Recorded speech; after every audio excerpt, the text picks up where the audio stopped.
Shalom saudara sekalian, kita kembali lagi di dalam program Ngopi Bareng, ngobrol seputar teologi, program dari Berkat Hidup GKI Mangga Besar berkolaborasi dengan STT Amanat Agung. Hari ini saya, Fandi, bersama dengan Pak Lihok, dan narasumber kita pada hari ini adalah Pak Hendro, yang juga adalah dosen STT Amanat Agung.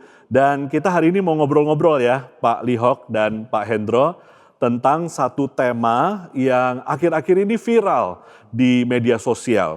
Akhir-akhir ini kita banyak melihat dalam video-video YouTube dan media sosial yang lain, kita selama ini Pak Hendro diajarin di dalam iman Kristen kita bahwa Yesus adalah Allah. Betul. Allah yang menjadi manusia. Tetapi banyak video-video akhir-akhir ini yang temanya itu mengatakan Yesus itu bukan Allah. Kita pengen ngobrol-ngobrol seputar tema itu ya Pak ya. Dan saya rasa ini adalah tema yang penting untuk kita sama-sama belajar. Sebetulnya bagaimana sih kita harus merespon terhadap ajaran-ajaran yang seperti ini. Yang mengatakan bahwa Yesus itu bukan Allah. Gitu. Begini Pak, mungkin memang ajaran tersebut sekarang banyak kita dengar karena media sosial ya. Ya mungkin sebelum-sebelumnya ketika kita tidak di zaman media sosial ini, kita tidak terlalu merasakan bahwa ajaran seperti itu ada. Sebenarnya ini bukan fenomena yang baru sama sekali. Ini sudah ada bahkan sejak abad ke-4 begitu. Ini sudah sempat menjadi diskusi di tengah-tengah gereja pada masa itu begitu Pak. Jadi maksudnya ini cuman ajaran lama tapi dengan kemasan baru gitu ya. Betul. Jadi ajaran lama yang pada dasarnya sudah ada dan sudah ditolak oleh gereja pada waktu itu. Tapi kemudian dari waktu ke waktu memang selalu ada saja yang mencoba membangkitkannya. Seakan-akan itu adalah ajaran yang baru. Karena ini di tengah-tengah jemaat juga saya ada mendengar 1-2 kali ini juga mulai meresahkan gitu. Jemaat betul. Mungkin merasa bingung ya. Bagaimana Pak Lihok kalau kita lihat dalam konteks jemaat kita hari ini mulai bertanya ya tentang fenomena ini. Jadi jemaat itu mungkin menonton di YouTube, ada hamba Tuhan yang memakai ayat misalnya nih 1 Petrus 1 ayat 3 mengenai terpujilah Allah dan Bapa Tuhan kita Yesus Kristus yang karena rahmat-Nya yang besar telah melahirkan kita kembali oleh kebangkitan Yesus Kristus dari antara orang mati kepada suatu hidup yang penuh pengharapan. Jadi mungkin dari kalimat ini yang terutama yang pertama ya, terpujilah Allah dan Bapa Tuhan kita Yesus Kristus. Ya mungkin Pak Hendro mungkin bisa membahas. Ini adalah tipikal ajaran-ajaran seperti ini Pak. Mereka akan mengambil satu ayat untuk kemudian dipakai menguatkan, mendukung argumen mereka. Ya istilah kita cherry picking. Ya dia memetik cherry yang dia inginkan, yang sesuai dengan keinginannya. Di dalam surat 1 Petrus pasal 1 ayat 3, itu kan memang bunyinya terpujilah Allah dan Bapa dari Tuhan kita Yesus Kristus. Di dalam bahasa Yunaninya, ini memang subjeknya theos dan pater, itu Yesus tidak termasuk di dalamnya memang. Eulogetos, hotheos, kai pater, tu kuriou, hemon, Yesus Kristus. Itu di sana subjeknya itu adalah hotheos kai pater, Allah dan Bapa. Lalu di bagian belakangnya tu kuriou hemon Yesus Kristus itu bisa diterjemahkan sebagai miliknya Tuhan kita Yesus Kristus. Jadi ayat ini terpujilah Allah dan Bapa. Allah Bapa yang mana? Allah dan Bapa dari Tuhan kita Yesus Kristus. Jadi kalau hanya comot ayat ini tidak mengatakan Yesus adalah Allah, bukan. Yang disebut sebagai Allah di dalam ayat ini adalah Allah dan Bapa dari Tuhan kita Yesus Kristus. Jadi ayat ini tidak mengatakan Yesus adalah Allah. Tetapi masalahnya adalah ayat ini kemudian disimpulkan secara salah bahwa kalau begitu Yesus bukan Allah dong. Enggak begitu. Ayat ini tidak pernah mengatakan Yesus bukan Allah. Dan sebenarnya juga tidak bisa dipakai untuk mengatakan Yesus bukan Allah. Karena beberapa alasan. Salah satunya adalah kita lihat konteks suratnya Pak. Ayat ini diambil dari surat 1 Petrus yang dituliskan oleh Petrus Jangan lupa loh bahwa Petrus ini adalah sosok yang sudah melihat Yesus berubah rupa, transfigurasi di atas bukit. Ya kan? Dan di situ ada suara yang mengatakan, inilah anakku yang kukasihi, dengarkanlah dia, begitu. Ya kan? Jadi jangan lupa yang menuliskan surat ini adalah Petrus itu gitu. Dan dia menulis surat ini ditujukan kepada orang-orang yang menderita penganiayaan karena mereka menyembah Yesus sebagai Allah. Kan kayaknya kalau begitu rasanya tidak mungkin ayat ini dipakai untuk mengatakan Yesus bukan Allah ya Pak. Kontradiksi ya. Betul sekali, kontradiksi. Apalagi kalau kemudian kita lihat ayat-ayat yang lain. Ya, misalnya sangat tegas di situ misalnya dalam 1 Petrus pasal 3 ayat 21C sampai 22 misalnya.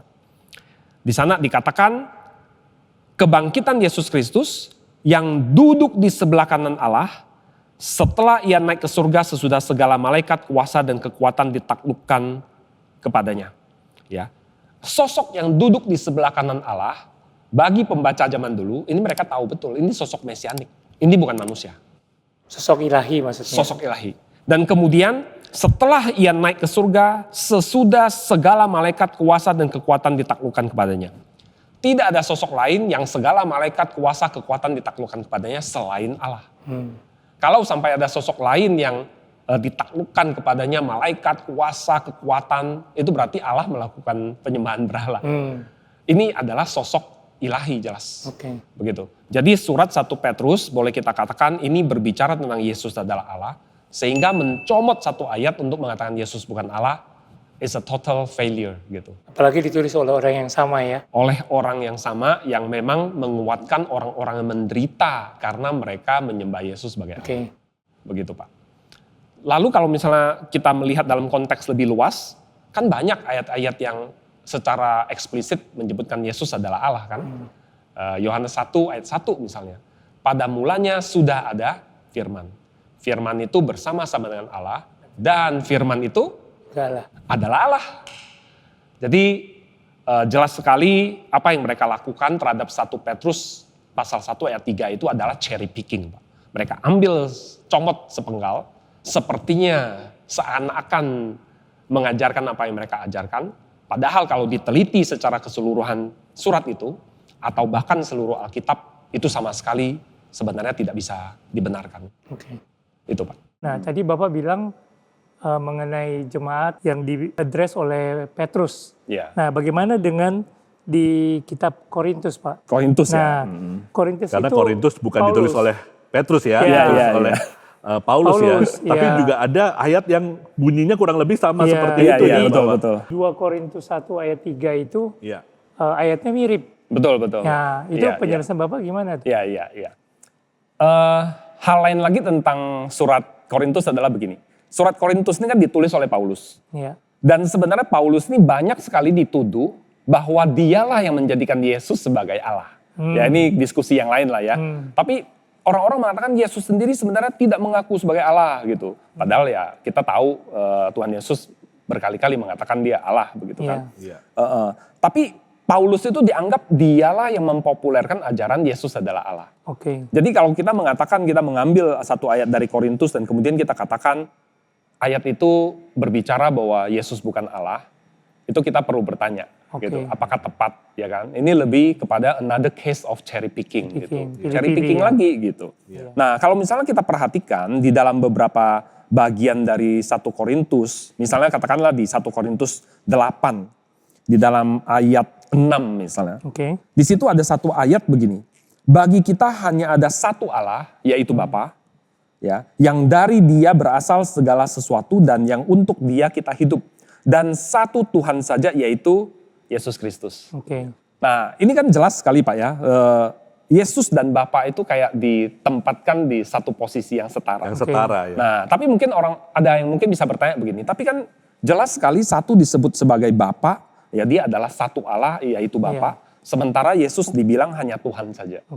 Nah dalam hal ini penafsir-penafsir mengatakan ini sebenarnya satu referensi kepada kitab Ulangan pasal 6 ayat 4 sampai 9. Ya, hai Israel, dengarlah hai Israel, Tuhan itu Allah kita, Tuhan itu esa begitu.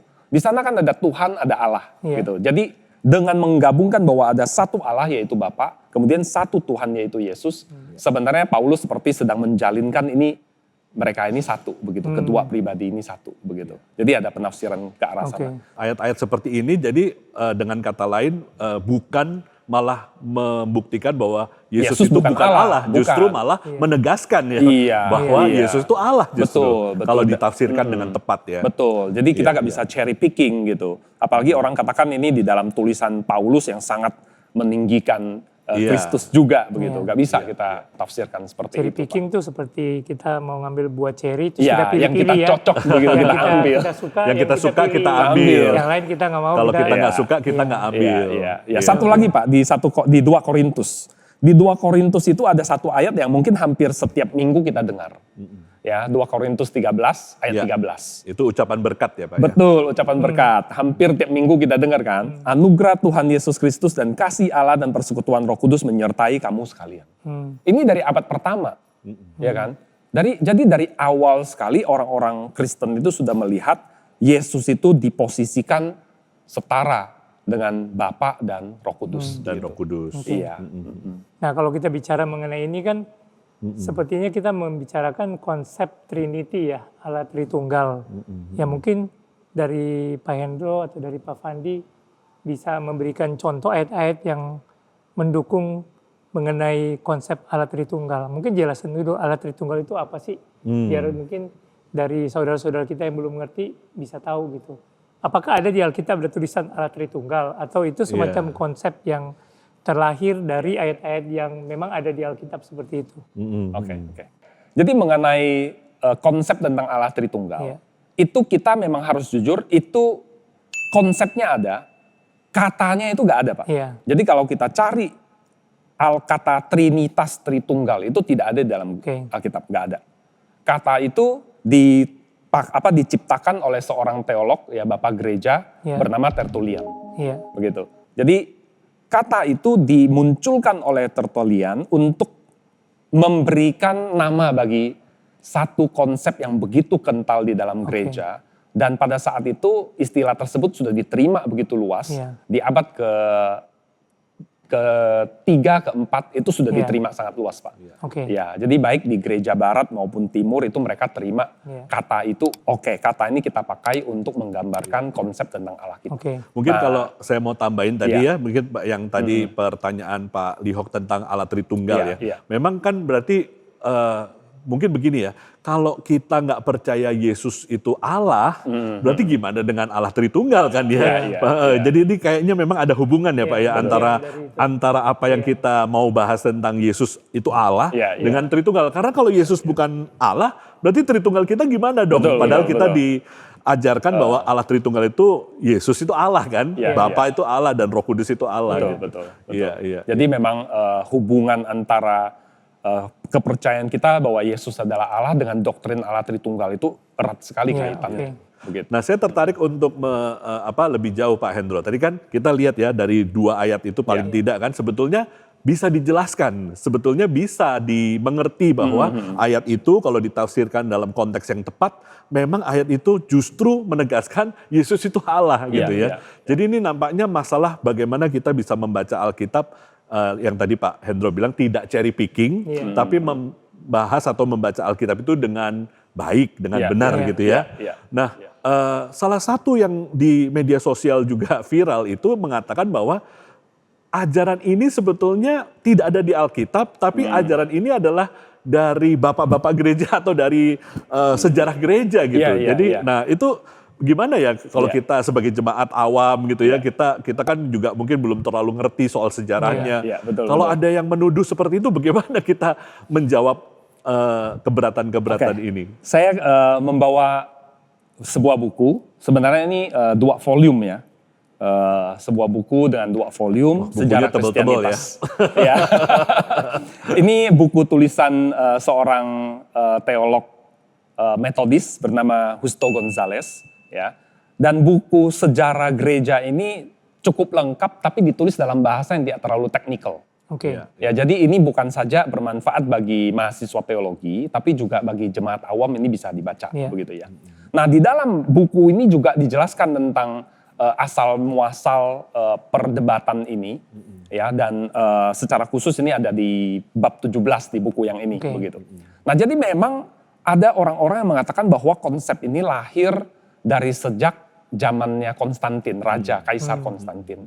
Jadi pada waktu itu Kaisar Konstantin baru saja menjadi raja atas seluruh kerajaan Romawi. Abad keberapa itu Pak? Itu abad keempat. Abad keempat, okay. Ya, jadi dia baru saja menjadi raja kaisar bagi seluruh kekaisaran Romawi. Dia satukan, sempat pecah, kemudian dia satukan.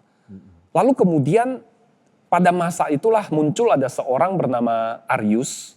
Dia sebenarnya bukan yang pertama-tama menggagas ide ini, tapi dia melanjutkan ide gurunya. Lalu dia populerkan. Karena ide apa dia, itu, Pak? Kenapa? Ide apa Ide itu mungkin? itu? Ya, dia pada saat itu dia menggagas ide Allah itu harusnya cuma satu. Ya. Ya, jadi dia sebenarnya di dalam kepalanya adalah ini kita tidak boleh sampai salah. Allah itu satu dan dia bukan yang berubah dari Bapa menjadi anak kemudian berubah jadi Roh Kudus. Jadi dia concern dengan pengajaran-pengajaran yang juga memang keliru pada saat itu gitu. Sehingga dia pikir dia perlu cari solusi untuk menyelesaikan masalah ini. Maka kemudian keluarlah pemikirannya dia bahwa Allah itu hanya satu yaitu Bapa. Tapi kemudian Yesus Kristus itu adalah a lesser God. Jadi Allah yang lebih rendah. Seakan-akan ada tingkatan gitu. Betul. Sehingga dia berpikir dengan demikian dia mengamankan bahwa Allah itu ya memang hanya satu. Jadi sebenarnya motivasi awalnya itu baik awalnya ya Pak ya, mau mempertahankan Allah itu satu ya. Arius dan para pendahulunya sebenarnya mereka tidak berpikir tentang Yesus itu bukan Allah. Buang. Sebenarnya pemikirannya bukan begitu. Tapi dia berpikir kita jangan sampai mengkompromikan Allah yang satu itu. Kok sekarang ada dua Allah? Kesannya seperti itu. Itu yang sebenarnya ingin dia tangkal. Tapi ternyata di dalam bagaimana Arius mempopulerkan pandangannya, dia mungkin kalau hari ini dia adalah seorang YouTuber.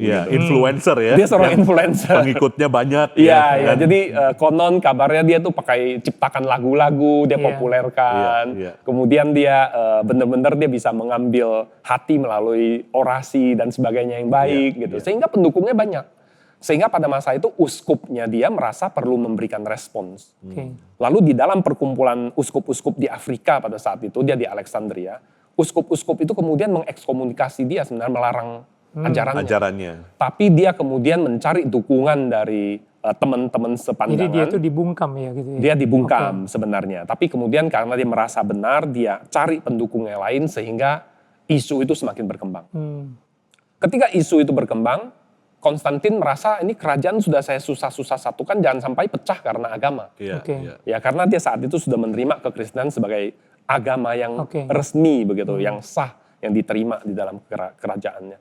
Jadi akhirnya atas inisiatif Konstantin mengadakan konsili yang namanya Nisea. Konsili itu kayak pertemuan para uskup. Kayak rapat sinode gitu hari ini mungkin ya. Kalau dibilang rapat sinode mungkin nggak terlalu tepat Pak. Ini lebih luas. Lebih luas ya. Ya mencakup semua pemimpin gereja yang ada pada masa itu. Jadi pada saat itu Konstantin memang keluarkan biaya yang besar. Dia bayari para uskup itu supaya mereka semua itu dapat transport, bisa ngumpul, disediakan tempat begitu. 300 lebih dari barat dan timur kumpul begitu. Nah di dalam mengadakan konsili itu ada yang mengatakan kemudian Konstantin lah yang menjadikan Yesus sebagai Allah. Nah ini yang sering muncul kan ya.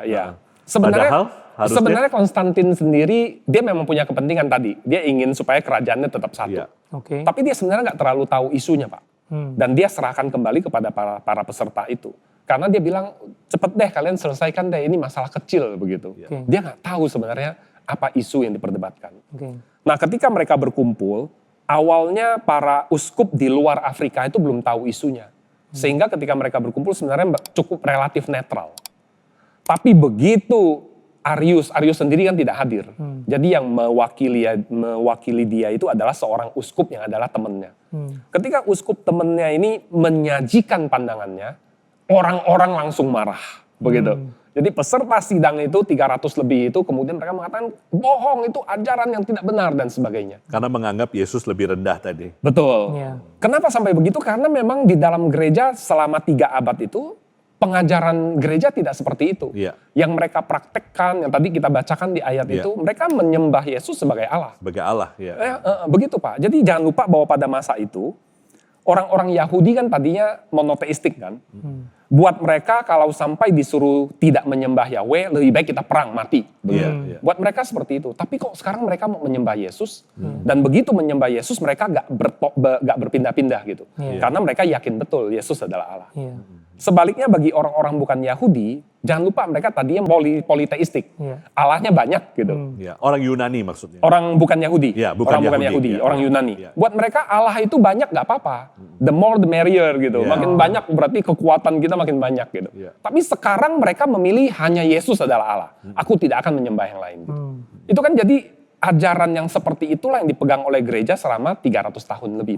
Kok ini tiba-tiba datang ada satu ajaran yang berbeda. Iya, itu. Jadi ketika Arius dan para pendukungnya datang, mereka jabarkan pandangannya. Awalnya mereka netral, begitu dengar apa yang diajarkan Arius, mereka marah. Jadi di konsili itulah ditolak ajaran Arianisme itu ya Pak? Betul. Jadi sejak tahun 325, ajaran seperti itu yang mengatakan Yesus bukan Allah, itu sudah ditolak. Dan yang belum lama ini lagi viral-viral ini, itu seperti itu, Arianisme itu ya? Sangat mirip sekali. Ya, banyak fitur-fitur ya sangat mirip. Jadi bisa dibilang ini kayak Arianisme modern Pak Lihok. Kemasan baru. Kemasan baru. Stok lama, kemasan baru. Stok lama, tapi kemasan baru. Sebetulnya kita makanya kalau belajar sejarah gereja, ternyata udah ribuan tahun yang lalu ajaran seperti ini udah ditolak. Betul, sudah ditolak. Karena memang tidak sesuai dengan apa yang diajarkan oleh gereja. Mungkin ada juga orang-orang kemudian bertanya, kalau begitu kenapa baru abad keempat itu tahun 325 baru dituliskan? Mungkin ada yang bertanya begitu.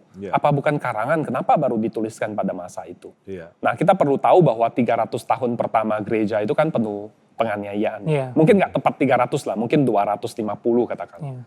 Selama 250 sampai 300 tahun itu kan penuh penderitaan kan. Mereka dianiaya, mereka dikejar dan sebagainya. Ada sedikit tulisan-tulisan yang sifatnya itu pengajaran-pengajaran teologi. Tapi umumnya itu sangat spesifik Pak. Misalnya sedang menolak ajaran sesat tertentu. Misalnya sedang mengajarkan satu kebenaran yang tertentu yang sangat spesifik begitu. Seperti surat-surat dalam Alkitab lah. Ada konteksnya sendiri begitu. Nah, selebihnya itu lebih banyak tulisan-tulisan yang sifatnya pastoral. Penggembalaan kepada jemaat yang sedang menderita dan sebagainya, menguatkan iman mereka. Nah, itu yang lebih banyak seperti itu. Atau pengakuan iman gitu. Lebih banyak yang seperti itu. Baru pada masa Konstantin inilah ketika mereka tidak dikejar-kejar, mereka sempat dikumpulkan, saat itulah baru mereka tuliskan. Ini loh penyataan iman, ini loh kepercayaan kita. Itu yang hari ini kita kadang-kadang mungkin di ibadah minggu kita bacakan Pak.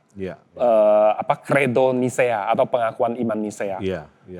Nah itu juga Nicea mengeluarkan pengakuan iman Nicea itu bukan dari kita kumpul, kita tuliskan, enggak. Itu sebenarnya pengembangan dari yang sudah dipakai oleh gereja. Pengakuan iman Nicea itu yang pengakuan iman rasuli yang... Bukan, lain Pak. Lagi. Lain, itu lain. Kita punya 3 pengakuan iman yang sangat kita pegang. Pertama, pengakuan iman Nicea ini. Ya, boleh dikatakan seluruh orang Kristen pegang ini. Kalau disebut Kristen, dia harus pegang ini. Begitu. Kemudian ada pengakuan iman rasuli. Ini lebih banyak dipegang di gereja barat. Lalu ada pengakuan... itu yang setiap minggu rutin kita bacakan. Ikrarkan. Ya, tapi kadang-kadang pengakuan iman Nicea kita pakai juga. Tapi mungkin jarang-jarang sekali. Lebih panjang soalnya. Karena lebih panjang. Lalu yang terakhir pengakuan iman Athanasius namanya. 3 itu yang sangat umum. Dan sinode kita, sinode GKY, kita memegang tiga-tiganya itu sebagai dasar dari pengakuan iman atau kredo dari sinode dan jemaat gereja kita ya. Nah, sebagai pengakuan iman yang pertama yang mendominasi semua gereja, Credo Nicea ini pun lahir bukan dari nol, tapi dari pengakuan iman yang sudah ada di tengah-tengah jemaat itu kemudian disempurnakan gitu, dibahasakan secara rapi begitu, lebih kepada seperti itu. Jadi kalau kita mau simpulkan sedikit ya pembicaraan kita ini dari awal tadi, bahwa sebetulnya ajaran yang mengatakan Yesus bukan Allah itu sebetulnya sudah ditolak di dalam sejarah gereja. Dan sebetulnya kalau kita mau melihat Alkitab sendiri, Alkitab justru mau menegaskan Yesus itu Allah ya. Betul. Kalau misalnya katakanlah nih yang menonton ngopi bareng nih, kalau misalnya mereka baik untuk iman mereka sendiri atau untuk menjawab, misalnya kalau ada orang yang bertanya, coba buktikan Yesus itu Allah gitu ya. Kira-kira apa yang bisa dilakukan Pak Hendro? Misalnya dari Alkitab atau ada ayat-ayatnya kah gitu ya, yang memang bisa ya paling tidak kita memperlengkapi diri kan ya, bahwa memang itu ajaran Alkitab, ajaran kita gitu. Ada nggak Pak Endro buat yang menonton Ngopi Bareng ini?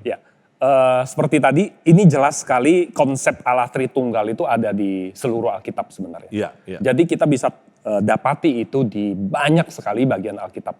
Tapi ada beberapa bagian yang mungkin kita juga, mungkin para pemirsa juga dengan gampang sekali mengingat itu. Misalnya Kejadian 1 ayat 1. Pada mulanya Allah menciptakan langit dan bumi, begitu. Itu di situ marilah kita menciptakan. Pakai kata kita itu banyak penafsir mengatakan itu sudah indikasi. Dan di situ kemudian juga ada itu Allah berfirman. Berfirmanlah Allah. Let us create man in our image. Betul. Ayat 26. Lalu kemudian Allah berfirman, semuanya itu jadi. Roh Allah melayang-layang di atas permukaan air, gitu kan.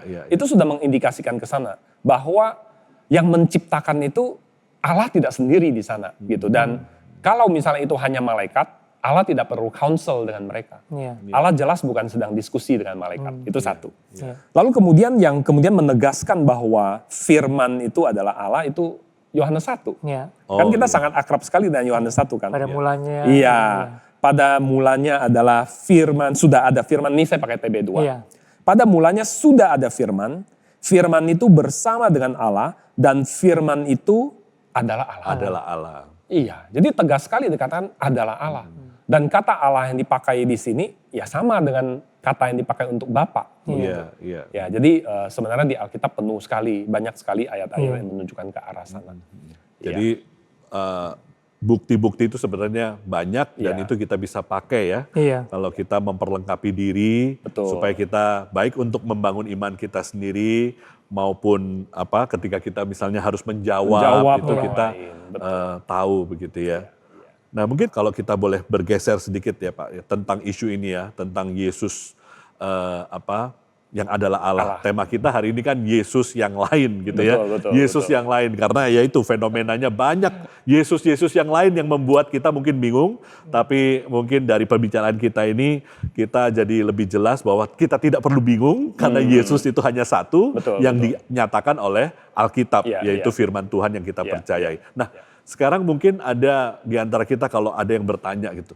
Emangnya ngefeknya apa sih? Emangnya dampaknya apa? Kalau saya sebagai orang Kristen, saya tetap mau jadi orang Kristen, tapi saya tidak mau mengaku Yesus sebagai Allah. Karena yang di YouTube atau yang di media sosial itu mereka masih mengaku Kristen loh Pak. Mereka bukan mengaku bahwa mereka melawan Kristen. Lalu mereka keluar dari gereja, bubarin gereja. Mereka tetap mengaku Kristen, tapi mereka nggak mau percaya Yesus itu Allah. Nah, kira-kira efek atau dampaknya apa sih sebetulnya? What makes a difference gitu ya, kira-kira ya? Dampaknya besar sekali Pak. Jadi seperti yang tadi kita sudah sampaikan misalnya adalah tentang Allah Tritunggal. Allah Tritunggal itu sebenarnya itu melandasi seluruh teologi kita begitu. Ketika Allah Tritunggal itu runtuh, semuanya juga runtuh begitu. Dan itu jelas ditunjukkan dalam Alkitab gitu. Allah Tritunggal itu harus kita pegang. Kalau Yesus bukan Allah, maka kita gak akan punya namanya Allah Tritunggal itu. Dan juga kalau dia bukan Allah, kenapa kita sembah gitu ya? Itu hal lain. Betul. Nah kalau kita bicara tentang Allah Tritunggal itu, maka Alkitab sebenarnya menunjukkan bahwa Allah itu kan kita sebut sebagai Allah yang menciptakan ciptaan yang sempurna misalnya. Kalau Yesus bukan Allah, maka Allah Tritunggal gak ada, dan ciptaan yang diciptakan menurut mereka diciptakan oleh Yesus, itu berarti bukan ciptaan yang sempurna. Sebagai ciptaan gitu, itu bukan. Itu satu masalah. Doktrin penciptaan juga masalah. Kemudian kita mengatakan Allah itu kasih. Kalau Allah bukan Allah Tritunggal, sebenarnya kita tidak punya dasar untuk mengatakan bahwa Allah adalah Allah yang kasih. Lah dia sendiri kok. Tidak ada pribadi lain di mana dia menyatakan kasihnya, dia meluapkan kasihnya, kemudian kasih itu meluber keluar begitu kan, sampai kepada ciptaan, dia menciptakan. Kita nggak bisa mengatakan Allah itu kasih begitu. Jadi dampaknya sebenarnya sangat besar untuk doktrin Allah Tritunggal misalnya. Berarti juga kalau tidak ada pribadi kedua Allah Tritunggal, yaitu anak yang kemudian menjadi Yesus, berarti doktrin inkarnasi juga gak ada. Gitu. Padahal doktrin inkarnasi itu juga salah satu yang core di dalam pengajaran Kristen. Allah menjadi manusia. Allah menjadi manusia. Ya. Kalau misalnya dia tidak berinkarnasi, maka para bapak gereja mengatakan what he does not assume, he does not save misalnya. Ya, apa yang dia tidak mengklaim, dia tidak selamatkan begitu. Iya. Dan tidak ada sosok lain yang bisa menyelamatkan manusia selain Allah sendiri. Iya. Kalau dia tidak terjadi inkarnasi berarti Yesus hanya manusia, keselamatan berarti nggak ada dong. Dan kita percaya yang bisa menyelamatkan kita orang berdosa hanya Allah, Iya. sekaligus yang Allah yang menjadi Menjadi manusia. manusia, betul. Iya, yang iya, iya. sepenuhnya Allah, yang sepenuhnya manusia. Jadi Kalau dia dampaknya tidak ini terjadi besar sekali inkarnasi, ya. Dari namanya nggak punya sendiri itu. aja Yesus Kristus itu udah jelas bahwa dia tuh penyelamat, ya, savior, yang ya, diurapi Allah. yang diurapi begitu kan. Allah, ya. Jadi kalau kita mengatakan Yesus bukan Allah, tidak ngefek apa-apalah gitu, itu kita salah besar. Iya. Dampaknya besar sekali. Doktrin Allah Tritunggal runtuh beserta dengan seluruh ajaran yang lain. Allah itu kasih lah, Allah itu berbagai, Menyelamatkan. dia Iya. tidak berubah dan Iya. sebagainya misalnya, Iya. itu runtuh semua. Iya, iya. Begitu. Termasuk Dia yang- menyelamatkan. Termasuk yang tadi Pak Lihok bilang ya, kita kalau Yesus bukan Allah ya kita tidak boleh menyembah Yesus dong. Iya, betul, Berarti kita betul. setiap minggu di gereja kita Iya. mengatakan kita menyembah Yesus itu berarti kita kayak menyembah berhala kan Betul, kalau, betul. kalau Itu Yesus bukan penyembahan Allah. berhala. Iya. Iya, jadinya kita akan jatuh ke penyembahan berhala. Padahal di kitab Titus 2 ayat 13 itu disebutkan Titus 2 situ. ya. Ya, Titus 2 ayat 13. Bahasa Inggrisnya nih saya punya, looking for the blessed hope, the glorious appearing of our great God and Savior Jesus Christ. Great Iya. God itu God ya. and Savior. And Savior Jesus Iya. Christ. Tapi- Ini juga tulisan Paulus kan Pak? Ya, Iya. dan mungkin yang mau cherry picking tadi itu pilih-pilih ayat. Ya, ini nggak akan dia Pakai lihat. ini. Ini nggak akan dia Karena lihat. kalau pakai ini langsung Ketahuan. ketahuan Iya, bahwa iya, di iya. sini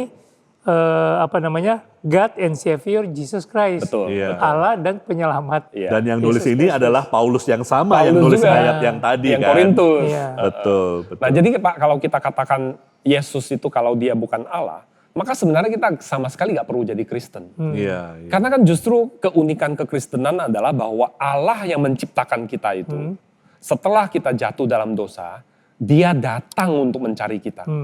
Dia datang untuk menanggung dosa kita, hukuman dosa kita, kemudian dia menyelamatkan kita. Jadi bedanya dengan kepercayaan lain di mana kita tuh mencari Tuhan ya. Tapi ini justru Iya, Allah yang datang mencari. sendiri. Kalau Yesus bukan Allah, artinya sama juga sekarang posisinya. Kita juga adalah harus mencari Allah dengan Iya. usaha kita Dengan sendiri. usaha kita. Dengan usaha Betul. kita. Iya, iya. Jadi sebetulnya kalau ada yang bilang, oh saya tetap Kristen, tapi saya tidak mau percaya Yesus itu Allah. Berarti itu nggak make sense ya, Nggak make karena sense, nggak make ini sense. adalah ajaran yang sangat-sangat seperti bayangkan kayak rumah itu, ini Ini fondasinya. fondasi. Iya. Jadi Ya. begitu Tuhan Yesus dia, bilang dia batu penjuru kan. betul, Iya. betul. Jadi begitu dia fondasinya udah hancur, rusak, Iya, ya, iya. Runtuh sebetulnya semua. seluruh bangunan iman itu sudah rusak, sudah runtuh betul, ya. Betul. Iya. Nah, Iya. tapi bersyukurnya kalau kita tekun mempelajari Alkitab, kita tekun membaca buku begitu ya, buku-buku Iya, iya. teologi yang baik, kita akan tahu bahwa fondasi itu tuh begitu kokoh, begitu kuatnya. Iya, iya. Sehingga udah digoyang selama 2000 tahun lebih begitu ya. Iya. Tapi ya kita masih terus survive iman Kristen ini, bahkan Iya, masih iya, terus iya. diajarkan Iya, begitu. iya. Di Yohanes 10 ayat 30 juga disebutkan Yohanes 10:30. ya, Betul, betul. aku dan Bapa Adalah Adalah satu. satu ya. Iya. Iya, nah itu Iya. juga menunjukkan situ kan. Iya, Iya, iya. iya. iya. Karena Dan- kalau ya Dan itu konteksnya kan memang Tuhan Yesus sedang menyatakan dirinya itu Iya. adalah Allah Iya. begitu. Iya. Dalam mengatakan Iya. aku dan Bapa adalah satu, Iya. itu sedang menyatakan statusnya.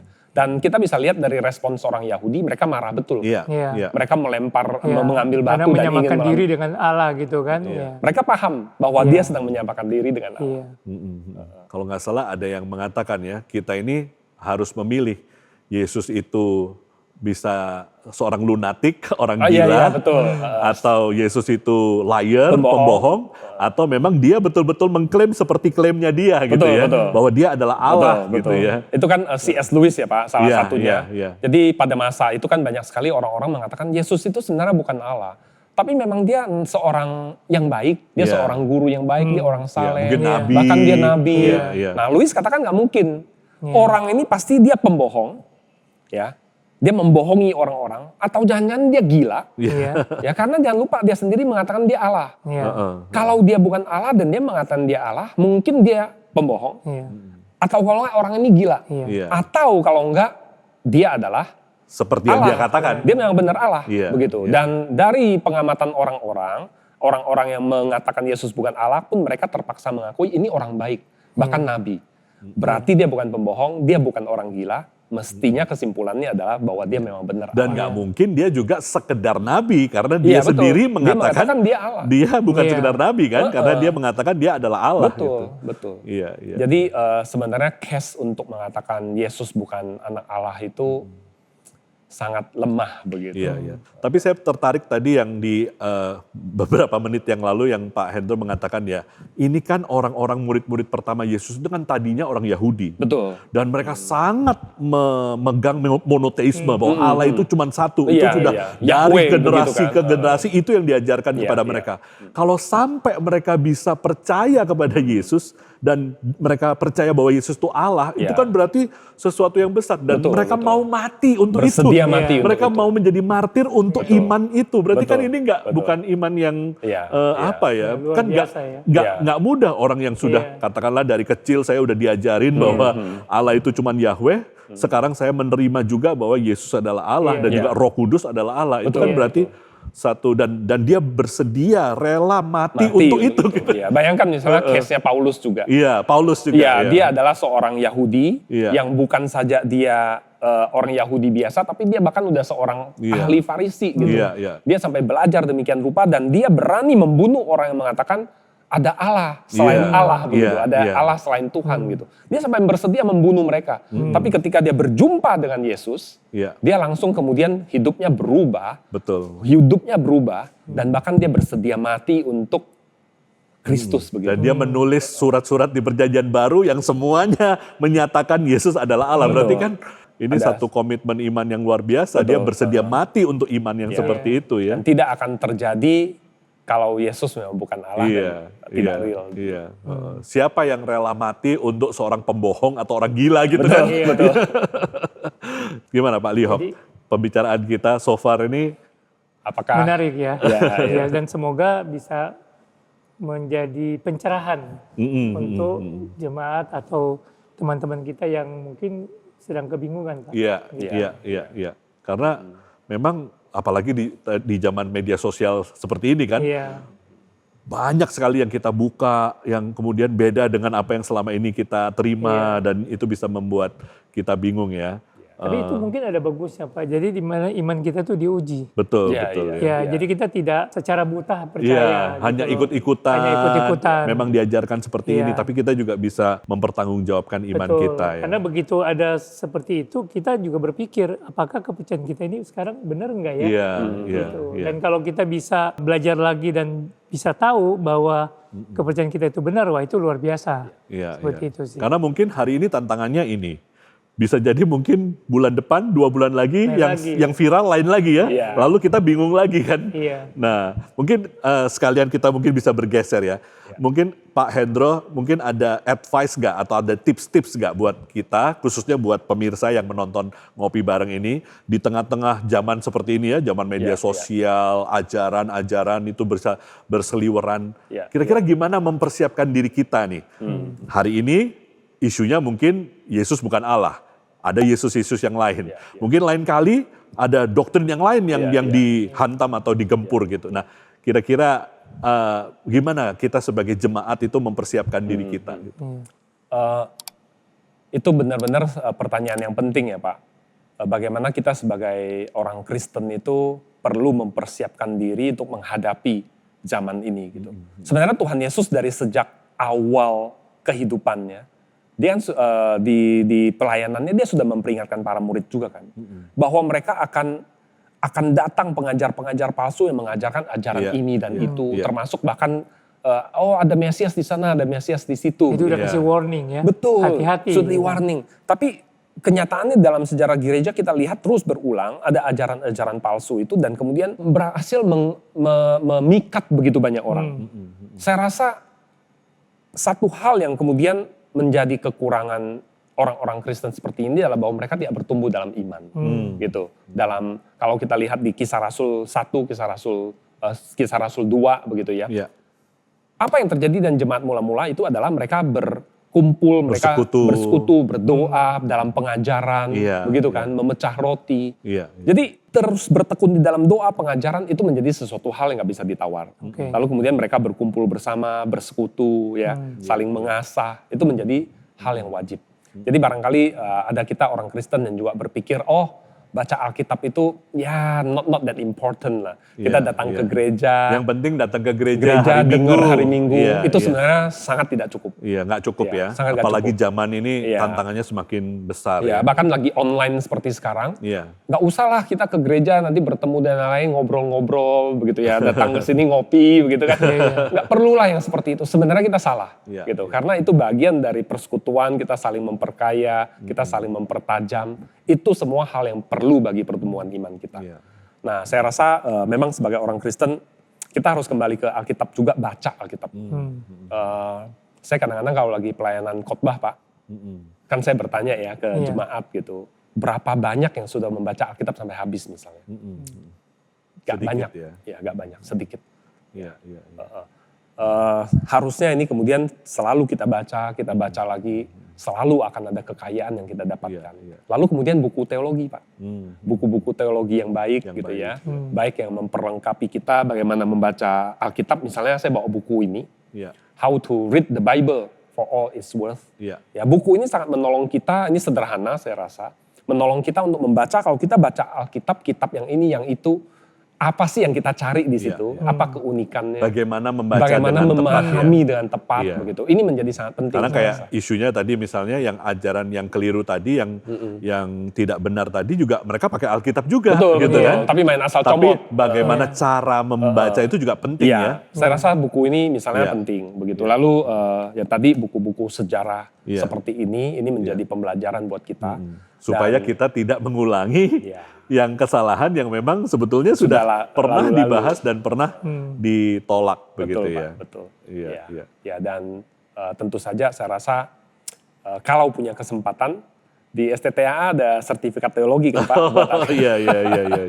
Ya tentu ya di STTA kita ada program yang sertifikat, itu juga program untuk memperlengkapi orang-orang awam non rohaniwan yang mau belajar Iya. teologi, juga selain itu juga ada program magister ministry, itu juga bisa diambil untuk mereka belajar lebih banyak ya. Iya, iya.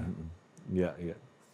Pak Lihok, ada tambahan mungkin apa yang bisa Jadi kalau boleh kita... saya simpulkan tadi Iya. sedikit dari Pak Hendro dan Pak Fandi, mungkin jadi kita itu sekarang akan selalu dibombardir, dikasih informasi dari sosial media, dan untuk supaya kita bisa tahan kuat, kita harus punya foundation, punya dasar yang Pemahaman kuat yang ya, benar. pemahaman yang Iya. benar akan kepercayaan kita. Jadi kalau kita percaya terhadap Alkitab, Iya.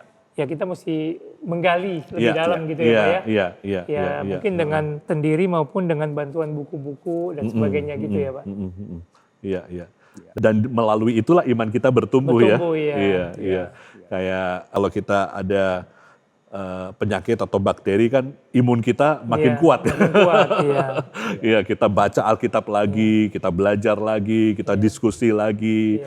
Positifnya itu karena ada serangan-serangan itu, iman kita jadi lebih kuat. Iman kita jadi lebih Kalau nggak kuat. ada, kita jadi lemah ya. Kayak Iya, anak tuh kita selalu kayak- kita cegah jangan main yang kotor-kotor atau apa ya. Iya, Nah dia jadi imunnya jadi kurang terbangun Iya, gitu ya. kita Harusnya kita pakai kesempatan ini untuk Bertumbuh. mempertajam, Bertumbuh lebih betul, lagi. Iya. betul. Thank you. Mungkin sebelum kita tutup, Pak Hendro, ada nggak mungkin advice atau nasihat atau ya mungkin kata-kata untuk pemirsa, untuk yang menonton ini ya, khususnya di dalam tema ini ya, menghadapi ajaran-ajaran tentang Yesus yang lain, Iya, quote iya. and quote gitu ya, bagaimana kita bisa punya pemahaman dan juga iman kita terus kepada Ya, ya. Yesus yang satu itu, yang betul. hanya satu-satunya yang Betul. Yesus yang adalah Allah menjadi manusia itu. Mungkin saya jawab dalam bentuk ayat ya Pak. Ya, Saya ambil dari 1 Petrus pasal yang ketiga, ayat 15 sampai 16. Ya. Di sana kepada jemaat-jemaat yang diguncang oleh penderitaan itu, jemaat-jemaat yang terus digoyahkan itu, ya mungkin ya sebenarnya mirip kita sekarang juga, begitu kan. Kepada mereka Petrus bilang begini, kuduskanlah Kristus di dalam hatimu sebagai Tuhan. Iya. Ya, kuduskan Kristus sebagai dalam hatimu sebagai Tuhan. Jadi mungkin kita memang benar-benar harus setia kepada Kristus, benar-benar Kristus satu-satunya dalam diri kita, begitu. Itu yang penting, itu yang menjadikan kita sebagai seorang Kristen kan, gitu. Kemudian Petrus juga katakan, siap sedialah pada segala waktu untuk memberi pertanggungjawaban kepada tiap-tiap orang yang meminta pertanggungjawaban dari kamu tentang pengharapan yang ada padamu. Jadi kita juga sebenarnya tidak boleh anti dengan, oh ini ada orang-orang yang mempertanyakan iman kita, aduh diam gitu. Sebenarnya nggak begitu juga. Tapi ketika ada kesempatan itu muncul, Petrus katakan siap sedia. Setiap sedia untuk mempertanggungjawabkan iman kita itu. Ya, dengan kata lain ya memang iman kita sebenarnya bisa dipertanggungjawabkan. Lakukan itu, begitu, lakukan itu. Tetapi haruslah dengan lemah lembut dan hormat dan dengan hati nurani yang baik.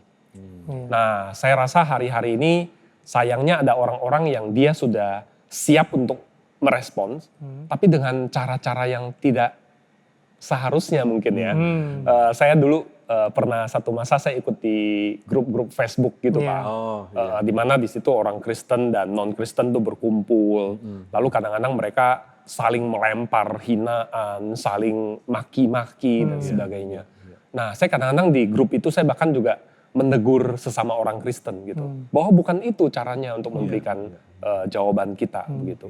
Nah, saya pernah beberapa kali di forum-forum seperti itu saya berikan jawaban-jawaban dengan cara yang membukakan pikiran begitu. Kadang-kadang justru itu memancing, men-trigger orang untuk bertanya. Jadi sebenarnya yang kamu percaya itu apa sih? Begitu. Ya, jadi saya rasa yang seperti itulah yang perlu kita lakukan. Begitu juga dengan mungkin keluarga kita, tetangga kita yang belum percaya di sekitar kita. Kalau kita bisa membukakan dengan cara yang baik tadi, dengan lemah lembut, hormat, ya, mungkin justru itulah yang bisa menjadikan kita sebagai pantulan kasih Kristus gitu. Mereka bisa melihat Kristus di dalam kita. Mungkin dari situlah kemudian mereka bisa kenal Kristus dan percaya kepada Kristus. Mungkin itu Pak. Ya, jadi ini juga menjadi kesempatan kita untuk bisa bersaksi juga melalui kesempatan seperti ini. Jadi cara kita menjawab, apa yang kita jawab itu juga jangan sampai justru menjadi batu sandungan. Jadi dengan debat kusir akhirnya merasa diri benar sendiri dan tidak mau belajar mendengarkan orang lain. Tapi kalau kita bisa kesempatan ini kita pakai, menjawab dengan baik, justru itu mungkin bisa jadi kesempatan kita menyaksikan Kristus di dalam kehidupan iman kita. Ya, thank you Pak Hendro udah sharing-sharing dengan kita di episode kali ini. Ya, kita sangat berharap jemaat dan siapapun yang menonton podcast ini bisa mendapat berkat ya Pak Lihok ya. Nah, kita bersyukur untuk kesempatan ini. Sebelum kita akhiri mungkin kita tutup sama-sama dalam doa untuk kita bersyukur pada Tuhan ya. Mari kita berdoa. Tuhan, kami bersyukur untuk kesempatan kali ini kami boleh diingatkan kembali bahwa Engkau sesungguhnya adalah Tuhan, Engkau sesungguhnya adalah Allah, Juru Selamat umat manusia, Allah yang telah menjadi manusia dan menyelamatkan kami manusia-manusia yang berdosa ini. Kami bersyukur, berterima kasih untuk siapa dirimu dan juga untuk apa yang Engkau kerjakan, karyamu di dalam hidup kami dan di dalam dunia ini.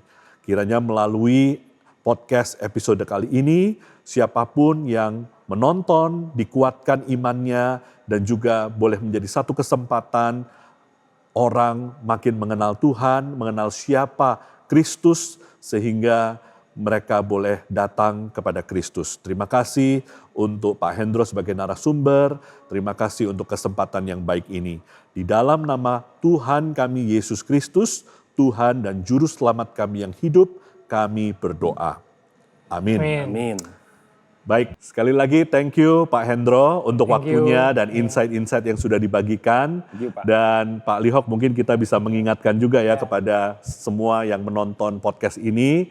Kalau saudara diberkati melalui podcast Ngopi Bareng ini, silakan saudara bisa like, share, subscribe, supaya saudara tidak ketinggalan episode-episode Ngopi Bareng yang selanjutnya bersama dengan Berkat Hidup GKY Mangga Besar dan berkolaborasi dengan STT Amanat Agung.